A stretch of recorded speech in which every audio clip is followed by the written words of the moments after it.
ये कहानी एक ऐसे लड़के की है जिसकी पूरी फैमिली को वैम्पायर्स द्वारा मार दिया जाता है। अब उसकी फैमिली तो मर जाती है पर उसके साथियों को भी वैम्पायर एक एक करके मारने लग जाते हैं। तब किस प्रकार वो छोटा सा लड़का बड़ा होके अपने सारे लोगों का बदला उन वैम्पायर से लेने वाला है। ये चीज़ हमें इस कहानी के अंदर दिखाई गई है, कैसे वो एक वीक कैरेक्टर से एक ओवर पावर्ड कैरेक्टर बनता है। तो मैं आशा करता हूँ कि आप इस सीरीज़ को पूरा लास्ट एंड तक देखिएगा। तो चलते हैं अब अपनी स्टोरी की तरफ। ये कहानी यू नाम के एक लड़के की है जिसका बचपन बहुत ही ज़्यादा खराब गुजरा था, जहाँ पे उसके फादर, उसकी मदर और उसको हमेशा परेशान किया करते थे, वर्बली अब्यूज़ किया करते थे। पर एक दिन तो हद पार हो गई जब उसके फादर ने चाकू उठा के उसके ऊपर हमला करने की कोशिश की, पर उसको बचाते हुए उसकी मदर की मौत हो गई और यू अपने घर से भाग निकला।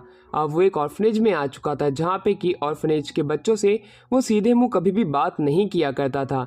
जहाँ पे मीका नाम की एक लड़की हमेशा उसे एक फ्रेंडली रिलेशनशिप बनाना चाहती थी बाकी ऑर्फनेज के बच्चों के साथ, पर उसे एक फैमिली की ज़रूरत नहीं थी क्योंकि उसने देख लिया पिछली बार जो उसकी फैमिली थी वो कितनी ज़्यादा ख़राब थी।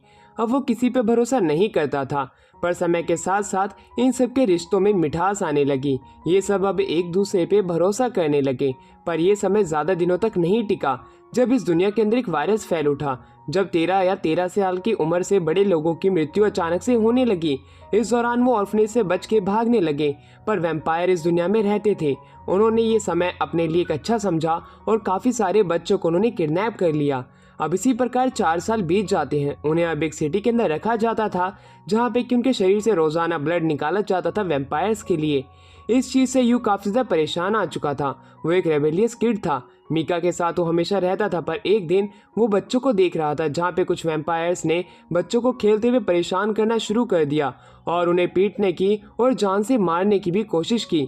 ये देख के तो यू का दिमाग सटक गया। वो उन्हें जाके कन्फ्रंट करने लगता है कि तुम ऐसा क्यों कर रहे हो, पर मीका वहाँ पे तुरंत आ जाती है और वहाँ पे अब वैम्पायर्स का हेड भी आ चुका था जो कि यू को इस तरह फेंके जाने पे देख लेता है और मीका बीच में जाके इस सिचुएशन को हैंडल करती है और अपना ब्लड देने को वो मान जाती है अगर वो यू को बख्श देंगे। उसकी ये बात सुन के जो वैम्पायर्स का हेड था वो यू को बख्श देता है और वो मीका को आज रात के दिन उसके पास आने के लिए कहता है क्योंकि वो उसका ब्लड लेना चाहता था। मीका इसके लिए मान जाती है। अब हमें दिखाया जाता है यू के पास मीका जाते उसे गले लगा लेती है क्योंकि आखिरकार उसकी जान बच गई। शाम के समय अभी एक ऑर्फनेज की लड़की उसके पास आती है, उसे खाना खाने के लिए बुलाती है जहाँ पे सारे बच्चे करी और राइस खा रहे थे। ये देख के यू हैरान था। यू को पता चलता है कि मीका की वजह से इन्हें ये डिनर मिल रहा है, इसलिए यू जो होता है मीका के बिना डिनर नहीं करता है। जहाँ पे बाकी सारे बच्चे डिनर करके अपने सोने के लिए जा चुके थे। रात के समय में अब मीका घर पे लौट के आती है। यू उसके साथ खाना खाने लगता है और मीका उसी समय उसे गन दिखाती है और उसे बताती है कि उसे एक मैप मिला है इस जगह से बाहर निकलने के लिए और आज रात को ही वो इस प्लान को एग्जीक्यूट करेंगे। वो अब 8 बच्चों को उठाती है और अब वो इस जगह से निकलने के लिए निकल पड़ते हैं। अब जैसे ही वो अपने एंड तक पहुंचते जहाँ पे गेट के पार उन्हें दूसरी दुनिया देखने को मिलेगी, वहाँ पे वही जनरल आ जाता है। उसे तो देख के मीका हैरान हो जाती है, पर तभी वो जनरल एक एक करके सभी बच्चों को मारने लगता है। मीका और यू लास्ट में बच जाते हैं जहाँ पे कि वो सबसे बड़ी लड़की को मार देता है। इस प्रकार मीका जो होती है गन लेके उसको मारने के लिए जाती है, पर तभी वो उसके सीने के आर पार अपना हाथ कर देता है। पर जैसे ही गन उसके हाथ से गिरती है उस गन को यू उठा के उसके सर में मार देता है। मीका के पास इतनी ताकत नहीं बची थी कि वो यू के साथ दरवाजे के दूसरी तरफ जा सके।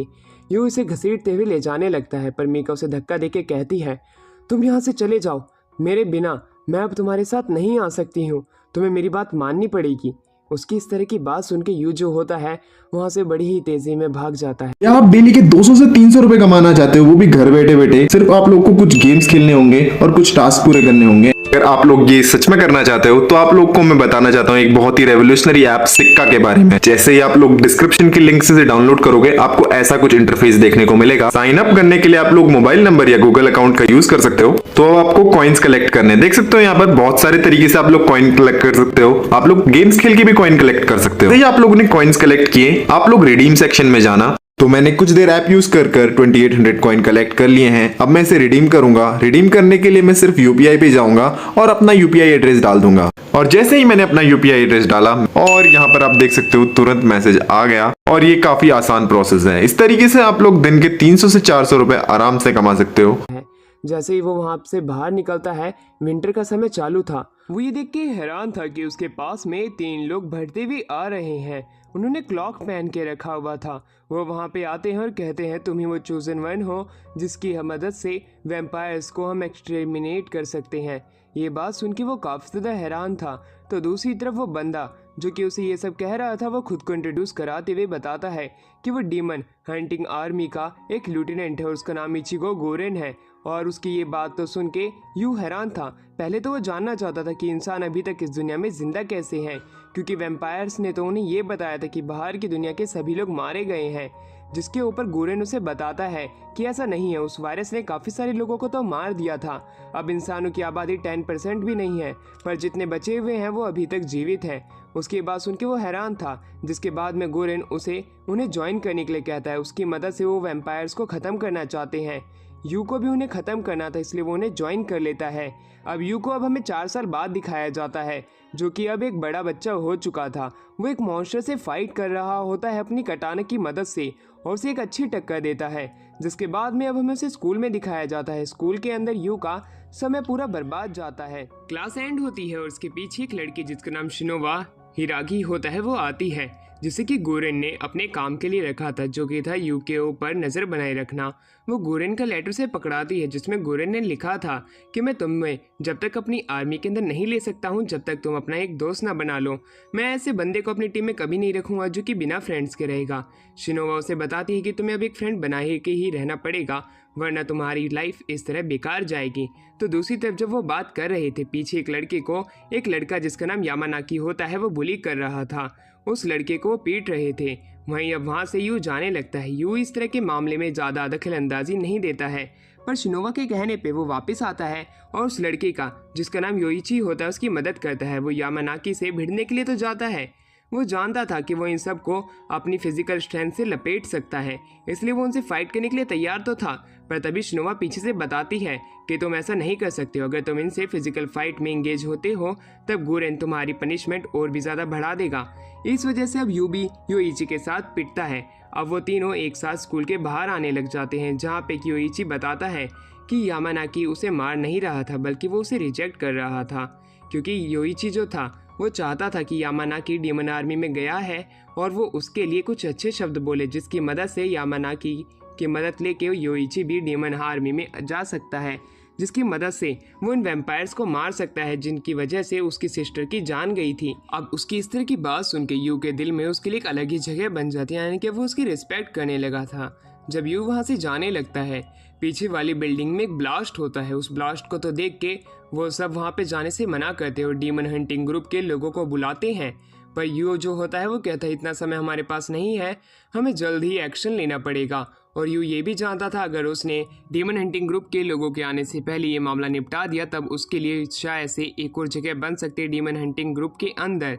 इसलिए वो वहाँ पे जाता है जहाँ पे पिंक हेयर की एक वैम्पायर जो थी एक लड़की का ब्लड पी रही थी।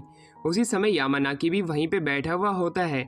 यू यामानाकी को देख के कहता है तुम तो डीमन हंटिंग आर्मी के एक मेंबर हो, आखिरकार तुम इस तरह क्या कर रहे हो। जिसके ऊपर यामानाकी से बताता है कि ऐसा कुछ भी नहीं है, वो सिर्फ रूमर्स थे। उस रूमर्स की मदद से वो स्कूल के अंदर फेमस होना चाहता था, वरना वह वैम्पायर से फाइट नहीं कर सकता है। उसकी इस तरह की बात तो सुन के वो बहुत ही ज़्यादा गुस्से में था, पर तभी वो पिंक हेयर गर्ल जो थी जो कि वैम्पायर है वो यू के ऊपर अटैक कर देती है। यू उससे एक अच्छी फाइट तो ले रहा होता है, पर यू आखिर में एक ह्यूमन ही रह जाता है और उसके पास ऐसे वेपन्स नहीं थे जिसकी मदद से वो वैम्पायर को मार सके, इसलिए यू हारने लग जाता है। वो वैम्पायर लड़की जो होती है अब यू के ऊपर अटैक करने वाली ही थी और लड़की का ब्लड पीने वाली ही थी कि तभी वहाँ पे योइची आ जाता है। योइची उसका ध्यान भटका देता है। इसकी मदद से अब यू जो होता है उस वैम्पायर गर्ल के साथ उस बिल्डिंग से नीचे गिर जाता है और वो उसकी छाती के आर पर अपनी स्वॉर्ड तो कर देता है, पर वो तब भी नहीं मरती है। पर उसी समय गोरेन के आने की वजह से उसकी जान बच जाती है। गोरेन जो होता है उसे मार देता है। अब यू को वो बचा चुका था। गोरेन साथ में उसकी तारीफ भी करता है कि उसने सही समय पे सही फैसला लिया। अगर वो बिल्डिंग में नहीं जाता तब शायद से 2 स्टूडेंट मर चुके होते और वैम्पायर का तहलका बाकी सिटीज़ की और भी जगह में हो जाने लगता। उसकी इस तरह की बात सुन के वो अब थोड़ा अपने को एम्बैरेस फील करने लगता है और तभी उसे लगने लगता है कि शायद से अब वो उसे अपनी टीम में वापस से ले लेगा। पर गोरेन उसे बताता है कि उसके पास अभी भी दोस्त नहीं है, इसलिए वो अभी वैम्पायर हंटिंग ग्रुप के अंदर नहीं आ सकता है। पर तभी वहाँ पे योइची आ जाता है जो कि उछलते हुए यू को गले लगाता है। और इस तरह देख के गोरेन को समझ में आ जाता है कि आखिरकार यू ने अपना एक दोस्त बना ही लिया है, इसलिए वो उसे अपनी टीम में लेने के लिए तैयार हो जाता है। तो दूसरी तरफ उसकी आंखें बेड के ऊपर खुलती है, जहाँ पे जैसे ही वो अपनी आंखें खोलता है उसके आगे शिनोवा और वहाँ पे योइची होता है। शिनोवा से बताती है गोरेन ने उसे कि अब वो गोरेन के साथ डीमन हंटिंग ग्रुप में जा सकता है। उसकी इस तरह की बात सुन के वो काफी ज्यादा खुश था। शिनोवा अब वो तीनों एक साथ एक दूसरे के हाथ पे हाथ रखते क्योंकि अब उनकी एक न्यू जनवरी अगले दिन से शुरू होने वाली है। यू एक दिन अब वहाँ पे शिनोवा के पास जाता है रूफ टॉप पे। वो उसे बताता है कि अभी तक मेरी ट्रेनिंग शुरू नहीं हुई है, आखिरकार क्या चल रहा है। जिसके ऊपर शिनोवा उसे बताती है कि गोरेन सर जो है वो तुम्हें ट्रेनिंग तो देंगे पर अभी उसमें समय है, इसलिए वो उसे कहती है अगर तुम प्रैक्टिस करना चाहते हो तो मैं तुम्हारी मदद कर सकती हूँ। ये कहने के बाद शिनोवा अपना कर्स गियर निकाल लेती है। उसको इस तरह करता हुआ देख के यू जो होता है वो भी उससे फाइट करने के लिए तैयार था। वो अपनी नॉर्मल कटाना बाहर निकालता है और वहीं उन दोनों के बीच में अब फाइट शुरू हो जाती है, जिसमें बड़े प्यार से शिनोवा जो होती है वो यू को बड़े आराम से ओवर पावर कर रही होती है और इस प्रकार यू हार जाता है। यू उससे माफ़ी मांगकर कहता है कि तुम सच में वाकई में काफ़ी ज़्यादा ताकतवर हो। अब वो स्कूल के हॉल के अंदर घूम रहे होते हैं। उसी दौरान शिनोवा उसे बताती है कि यू तुम्हें अपना ध्यान देना चाहिए क्योंकि आने वाले समय में तुम जिन वैम्पायर से फाइट करोगे उनसे तुम अकेले फाइट नहीं करोगे, तुम्हारे पास तुम्हारी एक पूरी टीम होगी। उसकी ये बात सुन के वो उसकी बातों को ध्यान से सुन रहा होता है। उसी समय वहाँ पे योइची आता है जिसके मुंह से पसीने छूट रहे होते हैं। ये तो देख के अब यू को लगता है कि वापस से बुली किया जा रहा है। तभी वहाँ पे यामानाकी आ जाता है। वो समझ जाता है कि सच में यामानाकी इसे वापस परेशान कर रहा है, पर वो यामानाकी की बात सुनता है जहाँ पे यामानाकी कहता है कि मैं तुम्हारा लैकी बनने के लिए तैयार हूँ हमेशा के लिए, पर तुम्हें मेरी एक मदद करनी पड़ेगी। तुम्हें मेरे दोस्त को बचाना पड़ेगा जो कि एक चैम्बर के अंदर गया हुआ है। उस चैम्बर को यूनिक चैम्बर कहते हैं। ये बात सुन के शिनोवा कहती है अगर वो उस अंडरग्राउंड चैम्बर के अंदर गया है तब उसका यहाँ पे आना नामुमकिन है क्योंकि अब तक तो उसे आर्मी ने पकड़ लिया होगा और उसे बंदी वरना जान से मार दिया गया हुआ होगा। यामानाकी अब ये बात तो सुन के उदास होने लगता है। शिनोवा उन्हें वापस जाने के लिए कहती है और कहती है कि तुम उसे अब भूल जाओ, वो वापस नहीं आ सकता है।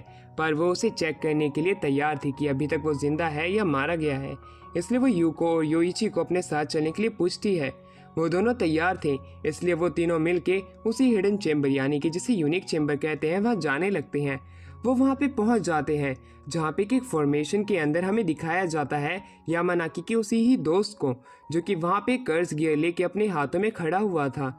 ये तो देख के शिनोवा से बताती है शायद से इसे कर्स गियर के डीमन ने पोजेस कर लिया है, इसे हराना नामुमकिन है। हमें इंतज़ार करना पड़ेगा गोरेन के सर या उनकी और भी टीम का, वही आके से निपट सकते हैं। पर यूँ नहीं चाहता था कि वो लोग आए, इसलिए वो उससे खुद ही फाइट करने के लिए चला जाता है।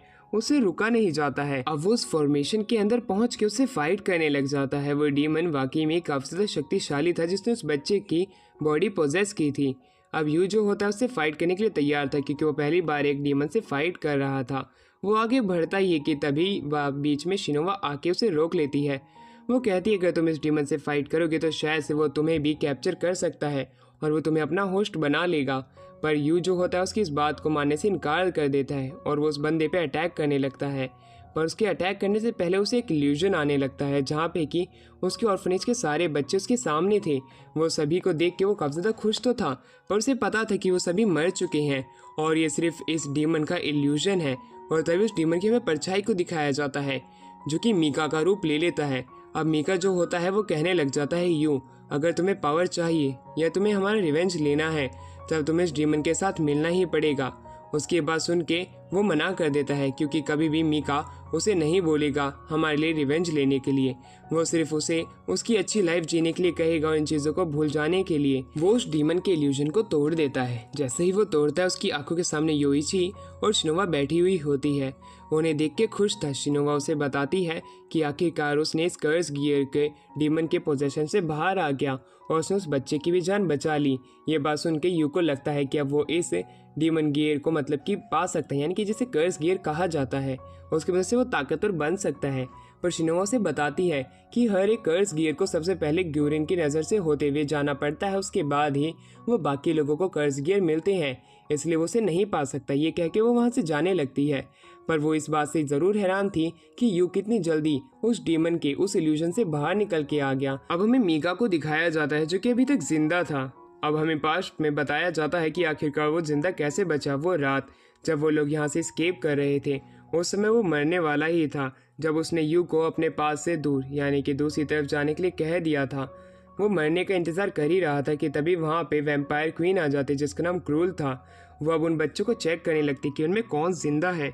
उसे मीका जिंदा दिखाई पड़ता है, इसलिए वो उसे खुद का खून देते हुए एक वैम्पायर में कन्वर्ट करने का इरादा बना चुकी थी।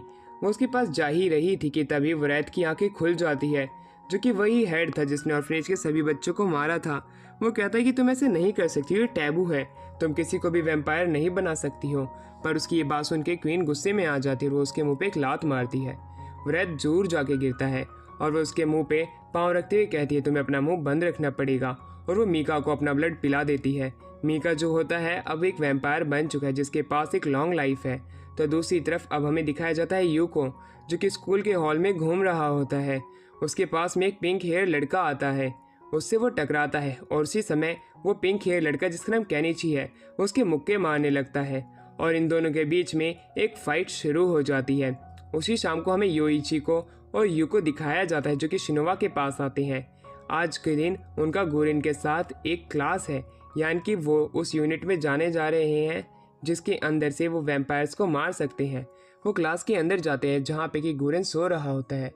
उनके आते ही उसका ध्यान उन पे जाता है और वो उनको उन क्लास से इंट्रोड्यूस कराता है जिसके साथ वो अपने वैम्पायर हंटिंग टीम में जाने वाले हैं। अब हमें यू को दिखाया जाता है जो कि एक बेंच पे पहुंचता है जहाँ पे केनिची यानी कि वही लड़का जिसकी यू के साथ फाइट हुई थी वो वहाँ पे बैठा हुआ था। अब वापस से उन दोनों के बीच में बातें शुरू हो जाती है और दोनों की बातों बातों में ही लड़ाई भी। अब गोरेन दोनों को पीटता है और कहता है कि यहाँ पे फाइट करने की कोई ज़रूरत नहीं है। तो दूसरी तरफ अब समय बीतता है, क्लास एंड होती है और केनिची गुरेन के पास आते हुए कहता है कि मुझे हाई रैंकिंग कर्स गियर चाहिए, मेरे अच्छे नंबर आए हैं पूरी क्लास के अंदर, तो शायद से मैं उसके काबिल भी हूँ। पर गुरेन उसे इसके लिए मना कर देता है क्योंकि अभी उसके लिए बहुत समय है। जिसके ऊपर केनिची कहता है कि मैं अपनी सिस्टर का इलाज कराना चाहता हूँ। ये वही इलाज है जो कि डीमन आर्मी के अंदर जो लोग सेलेक्ट होते हैं जो कि वैम्पायर्स को मारते हैं, यानी कि एक तरह की एलाइट एकेडमी के बच्चों को ही इस तरह के ट्रीटमेंट मिलते हैं या उनकी फैमिली मेंबर्स को। और उसकी सिस्टर उसी बीमारी से ग्रस्त है जिसके लिए वो इलाज ज़रूरी है, इसलिए वो उस आर्मी के अंदर जाना चाहता है जो कि एलाइट है। पर गोरेन उसे इसके लिए मना कर देता है क्योंकि अगर जैसे जैसे उसके इरादे इस तरह बढ़ते जाएंगे यानी कि वो ग्रेडी होता जाएगा, वो कर्स गियर इसके ऊपर पोजेशन हासिल कर लेगा और वो इन्हीं के लिए सबसे बड़ा खतरा बन जाएगा। अगले दिन अब उनका टेस्ट शुरू होता है। अगर वो इस टेस्ट को पास करते हैं तभी वो आगे जा पाएंगे। अगर वो लड़का या लड़की अगर इस टेस्ट को फेल करते हैं तो वो आगे नहीं जा पाएंगे। ये एक टीम मैच है, इसलिए तुम्हें एक पेयर बनाना पड़ेगा। उसकी इस तरह की बात को सुन के शिनोवा जो कि योइची से पास में खड़ी थी वो योइची के साथ टीम बना लेती है क्योंकि अब यू किसी और के साथ टीम बनाएगा और वो और भी फ्रेंड्स बना पाएगा। लास्ट में सिर्फ केनिची बच रहा था, इसी वजह से उसे केनिची के साथ अपना ग्रुप क्रिएट करना पड़ता है। अब काफ़ी सारे रोबोट्स बाहर निकल के आते हैं। केनिची और यू का कनेक्शन अच्छे से नहीं बैठ पाते इसलिए वो फाइट नहीं कर पा रहे होते हैं। पर तभी एक अनाउंसमेंट होती है जिसमें केनिची को बाहर बुलाया जा रहा था। उसकी बहन की हालत ख़राब है, उससे अगर उससे मिलना है तो वो जा सकता है, पर वो जाने से मना कर देता है क्योंकि उसे भी पता है अगर वो वहाँ पे जाएगा तब वो उसे उसकी बुरी हालत में ही देख सकता है, ना कि उसका इलाज करा पाएगा। इसलिए वो इस टेस्ट को आगे बढ़ाने के लिए कहता है। पर यू इस तरह की बात को सुन के उसके ऊपर गुस्सा हो जाता है, उसके मुंह पे एक मुक्का मारता है और कहता है कि तुम इस तरह की गलती मत करो। अगर तुम्हारी सिस्टर मर जाएगी तो तुम उसे वापस से कभी नहीं देख पाओगे, उसके मुर्दे शरीर के अलावा। तुम्हें जाना चाहिए। इस तरह की गलती मैंने भी की थी और मैं अब अपने लोगों से काफ़ी दूर हूँ। अब वो लोग मिलने के लिए यानी कि केनिची की सिस्टर से मिलने के लिए यू और केनिची दोनों जाते हैं। केनिची जो होता है अपनी सिस्टर को इस तरह देख के काफ़ी ज़्यादा उदास था, तो दूसरी तरफ यू भी अब उसकी हालत को समझ पा रहा था कि केनिची इतना ज़्यादा ईगर क्यों था इस टीम में जाने के लिए। अब वो शाम के समय एक दूसरे की पीठ पे पीठ करके बैठे हुए होते हैं। उनके हाथ अभी भी चैन से बंधे थे, जहाँ पे केनिची उसकी मदद मांग रहा होता है इस टेस्ट को पास करने में, जिसके ऊपर यू मान जाता है क्योंकि यू के अंदर उसके लिए भी एक अलग ही रिस्पेक्ट आ गई है जो कि अपनी बहन के लिए कुछ भी करने को तैयार है। अब हमारा सीन यहाँ से शिफ्ट होता है, हमें मीका को दिखाया जाता है जो कि वैम्पायर की कॉन्फ्रेंस को अटेंड कर रहा होता है।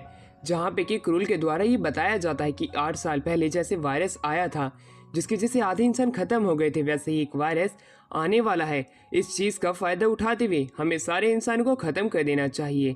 अब उनका प्लान शुरू हो जाता है। तो दूसरी तरफ अब हमें इंसानों की बस्ती में दिखाया जाता है जहाँ पे कि काफ़ी सारे लेफ्टिनेंट और उनका लीडर यानी कि मेजर जनरल हिरागी बैठा हुआ होता है। वो सभी इस चीज़ पे बात कर रहे होते हैं कि काफ़ी सारे वैम्पायर्स की चाल बदल रही है, वो अपने अड्डे बदल रहे हैं, आखिरकार वो क्या करने वाले हैं। तो दूसरी तरफ गोरेन सो रहा होता है। गोरेन को उसका साथी उठाता है और उठ के गोरेन जो होता है वहाँ से चला जाता है कि उसे ये मीटिंग बोरिंग लग रही होती है। जैसे ही वो बाहर आता है, यू जो होता है उसका स्वागत करने के लिए उसके ऊपर लात चला देता है, पर उसी समय गोरेन उसकी लात को पकड़ते उसे दूर फेंकते हुए कहता है कि आखिरकार बच्चे तुम ये क्या कर रहे हो। जिसके ऊपर यू बताता है कि आप तो 10 दिनों से आ भी नहीं रहे हो और मेरे उस कर्ज गियर का क्या हुआ जिसका तुमने वादा किया था। जिसके ऊपर गुरेन बताता है कि तुम चिंता मत करो, तुम्हें तुम्हारा कर्ज गियर जल्द ही मिल जाएगा। अब हमारा सीन शिफ्ट होता है और अब हमें वैम्पायर्स के हेडक्वार्टर को दिखाया जाता है जहाँ से एक एयरक्राफ्ट उड़ने वाला होता है। मीका ये सब होते हुए देख रहा होता है। व्रैथ उसे बताता है कि हम जल्द ही इंसान को ख़त्म करने के लिए जा रहे हैं। मीका उसके लिए विरोध भी नहीं कर सकता था, इसलिए वो भी मना किए बगैर ही अब वहाँ से जाने लगता है क्योंकि अब वो भी एक वैम्पायर बन चुका है। वो उसी जगह पे आता है जहाँ पे वो यू के साथ पहले रहा करता था। वो कहता है कि हम जल्द ही मिलने वाले हैं। अब हमारा सीन शिफ्ट होता है। अब हमें स्कूल का समय दिखाया जाता है जहाँ पे कि यू और उसकी पूरी क्लास को उनके रिटर्न टेस्ट मिल रहे होते हैं। रिटर्न टेस्ट सभी बच्चों को मिल जाते हैं जहाँ पे हमें पता चलता है कि यू रिटर्न टेस्ट में फेल हो चुका है, यानी कि उसे थ्योरी टेस्ट नहीं आते हैं। और ये बात जान के शिनोवा जो होती है उसके टेस्ट पेपर को लेके पूरी क्लास में उसे फेमस कर देती है। यू फेमस तो होना चाहता था पर इस प्रकार फेमस नहीं होना चाहता था। तो दूसरी तरफ केनिची जो होता है उसे 100 आउट ऑफ 100 हर एक टेस्ट पेपर में मिले हुए होते हैं। इस प्रकार की चीज़ को देख के तो यू का दिमाग ही हिल जाता है कि आखिरकार इसे इतने ज़्यादा नंबर कैसे मिल सकते हैं, क्या वो सच में इतना स्मार्ट है। उसी समय उस क्लास का गेट खुलता है, वहाँ से गोरेन बाहर आता है। गोरेन को देख के यू कहता है कि गोरेन सर आप तो काफ़ी दिनों बाद आए हो, हमारे कर्ज गियर का क्या हुआ। जिसके ऊपर गोरेन जो होता है कहता है कि आज सुबह तुम लोगों के कर्ज गियर मिल जाएंगे। पर तभी उनकी जो क्लास टीचर होती है वो कहने लग जाती है, बच्चों तुम्हें कर्ज गियर के बारे में इतना नहीं सोचना चाहिए क्योंकि तुम में से काफ़ी सारे लोग तो कर्ज गियर को काबू भी नहीं कर पाएंगे और जो बचे हुए होंगे उन्हें वो डीमन पोजेस कर लेंगे जो कि उस कर्ज गियर के अंदर रहते हैं। वो तुम्हारे लिए काफ़ी ज़्यादा मुश्किल है। इसलिए गोरेन जो होता है अब इस बात को लेके एक टेस्ट शुरू कर देता है। वो अपने स्वॉर्ड को बाहर निकालता है और कहता है जो भी बच्चा जगा रहेगा मेरी इस टेक्निक के बाद में उसे कर्ज गियर की सेरेमनी में लेके जाया जाएगा और उन्हें उनका कर्ज गियर दे दिया जाएगा। उस टेस्ट के अंदर 4 बच्चे पास होते हैं जिसमें शिनोवा भी होती है, पर शिनोवा के पास पहले से कर्ज गियर है इसलिए अब 3 ही बच्चे कर्ज सेरेमनी के लिए जा रहे होते हैं।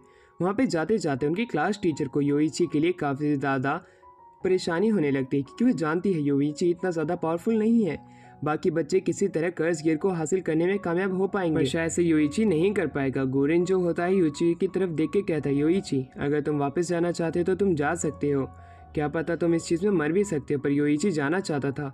गोरेन इस तरह का एटीट्यूड उसका देख के उससे काफ़ी ज़्यादा इम्प्रेस था। योइची बताता है कि मेरी सिस्टर को वैम्पायर ने मारा था, मैं भी उनसे रिवेंज लेना चाहता हूँ इसलिए मैं नहीं जा सकता हूँ। अब हमें कर्ज गियर की सेरेमनी हॉल को दिखाया जाता है जहाँ पे गोरेन बताता है तुम्हारे सामने वेपन्स है, तुम्हें उनको उठाना है और इन सर्कल्स के अंदर आ जाना है, फिर तुम्हारा टेस्ट शुरू हो जाएगा। उसकी ये बात सुन के वो सभी लोग अपने अपनी पसंद के वेपन्स के पास में भरने लगते हैं जहाँ पे कि हमें यू को दिखाया जाता है जो कि कटाना लेके उस सर्कल में चला जाता है। उनके टेस्ट एक एक करके शुरू हो जाते हैं जहाँ पे सबसे पहले यू, उसके बाद में योइची के इल्यूजन को हमें दिखाया जाता है जहाँ पे उसकी सिस्टर होती है। तो दूसरी तरफ हमारे यहाँ से सीन शिफ्ट होता है और हमें बाकी सभी लोगों का एक एक करके इल्यूजन दिखाया जाता है जहाँ पे कि योइची के ड्रीम के अंदर तो उसकी बहन को एक वैम्पायर मार देता है और उसकी बहन की आंखें एकदम से खुलती है और उसे पोजेस करने लग जाती हैं, उसे बाहर निकाल लेती है। दूसरी तरफ केनिची की सिस्टर जो कि तबीयत खराब थी वो अपनी आंखें खोलती है और कहने लग जाती है कि भाई तुम तो काफ़ी ज़्यादा ग्रेडी हो, तुम अपने पसंद का ही काम करते हो, तुम्हें कभी भी अपनी बहन की फिक्र नहीं हुई, इसलिए अभी तक मैं ठीक नहीं हो पाई। तो दूसरी तरफ गोरेन बाहर से ये सब देख रहा था कि शायद से केनिची अपने इल्यूजन को तोड़ के बाहर आने में कामयाब हो पाएगा। तो दूसरी तरफ हमें यू का इल्यूजन दिखाया जाता है। यू के सामने मीका खड़ी थी, वो समझ चुका था कि मीका मर चुकी है, ज़रूर डीमन है। वो उसे उसके असली शरीर में आने के लिए कहता है। वो डीमन अब एक अपनी फॉर्मलेस शरीर के अंदर आ जाता है और उसे पकड़ के कहता है कि आखिरकार तुम अपने पुराने दोस्त को भूल के नए दोस्त बना चुकी हो। तुम्हें वो पावर नहीं चाहिए जिसके लिए तुम इतने दिनों से अपने दिल के अंदर वो आग लेके बैठे हो। तुम्हारा इरादा कुछ और है। पर दूसरी तरफ यू को दिखाया जाता है जो कि अपने सारे ऑर्फनेज के साथियों से वादा करता है कि मैं तुम सबका रिवेंज लेके रहूँगा। वो उस डीमन से पावर की गुहार लगाता है। इस प्रकार वो उस डीमन का इल्यूजन तोड़ने में कामयाब हो पाता है। पर वो डीमन जो होता है उसे अपनी पावर देने के लिए राज़ी था। पर वो उससे कहता है कि अगर तुम्हारे अंदर मुझे ऐसी कोई भी कमी मिली जिसकी वजह से मैं तुम्हारी वजह से पीछे रह सकती हूँ तो मैं तुम्हें उसी समय ख़त्म कर दूंगी। और उसे ये भी बताती है कि उसके शरीर के अंदर 20% कोई और चीज़ भी है जो कि उसको एक अलग ही कैटेगरी में लेके आती है। ना कि वो वैम्पायर है ना कि इंसान, वो कुछ और है। उसकी बात सुन के वो हैरान था। पर वो उससे कहता है कि मुझे तुम बस अपनी पावर दे दो। और वो डीमन उसे अपनी पावर दे देती है। दूसरी तरफ केनिची जो होता है अपना कर्ज गियर लेके उसकी आंखों के आगे खड़ा था। यानी कि सबसे पहले उसी ने अपना टेस्ट पास किया है। पर दूसरी तरफ अब हमें योइची को दिखाया जाता है। गोरेन कहता है कि ज़रूर इसे डीमन ने पोजेस कर लिया है। जहाँ पे योइची के ड्रीम के अंदर उसकी सिस्टर उसकी आंखों के आगे थी। उसकी सिस्टर को देख के योइची काफ़ी ज़्यादा हैरान था। उसकी सिस्टर जो होती है धीरे धीरे करके उसके पास में जाने लगती है और उसे कहती है कि आखिरकार तुम हार ही गई, और उसके सीने के आर पार अपना हाथ कर देती है। इस प्रकार वो योइची को हरा देती है। अब वो डीमन जो होता है योइची को शरीर को पोजेस कर लेता है। गोरेन जो होता है कहता है कि आखिरकार अब तुम डीमन हंटिंग आर्मी में आने वाली हो, तो मैं तुम्हारा पहला टास्क देता हूँ कि तुम योइची को मार दो। और वो योइची के ऊपर हमला करने लग जाते हैं।